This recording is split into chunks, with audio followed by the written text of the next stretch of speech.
Assalamualaikum warahmatullahi wabarakatuh. Selamat malam kepada teman-teman sekalian dan juga kepada Pak Fadil Rahman Baso, SPD, MPD. Terima kasih atas kesempatan yang telah diberikan kepada saya pada hari ini.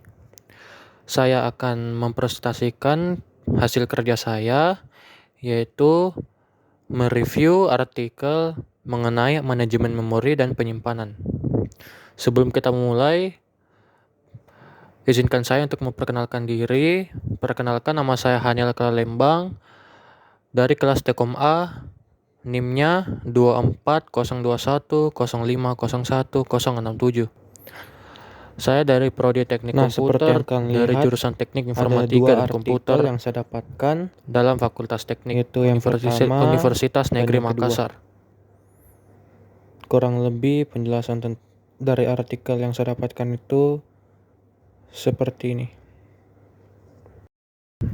Nah, kita masuk ke dalam tabel review. Di sini terdapat ada judul artikel, penulis, tahun terbit, metode penelitian, dan juga temuan utama. Judul artikel yang pertama yaitu Memory Centric Computing, a Paradigm Shift in Computing. Judul artikel yang kedua, Dynamic Memory Compression Techniques for Mobile Device. Di sini judul artikelnya itu berbahasa Inggris karena artikel ini sudah masuk ke dalam kategori internasional. Berikut penulis dari artikel yang pertama yaitu ada Anteneh Gebregiorgis, Huang An-duk Nguyen, Jin Tao-yu, Rajendra Bisnoy, Muktakiala Tauli, dan Frankie. Berikut penulis artikel yang kedua yaitu ada Eduardo Maria Ponti, Adrian Lanchux, Johannes Strauss, dan David Tarjan.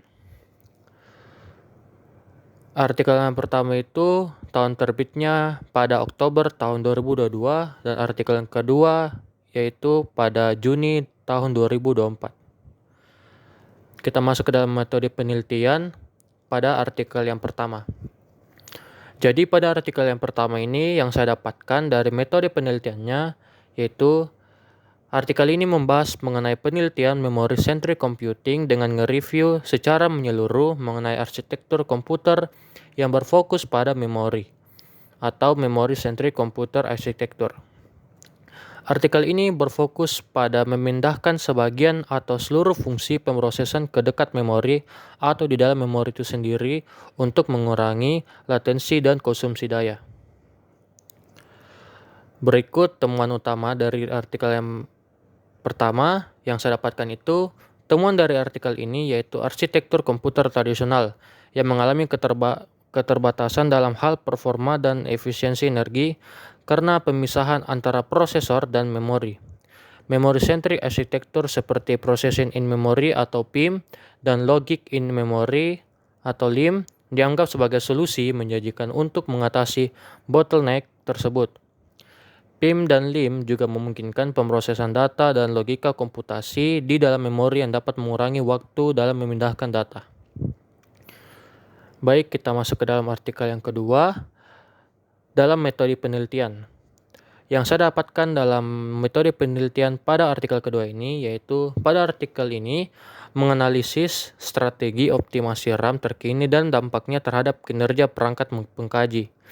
Hasil menunjukkan perkembangan signifikan dalam teknologi RAM termasuk adopsi DDRS, implementasi AI dalam manajemen memori dan integrasi memori heterogen.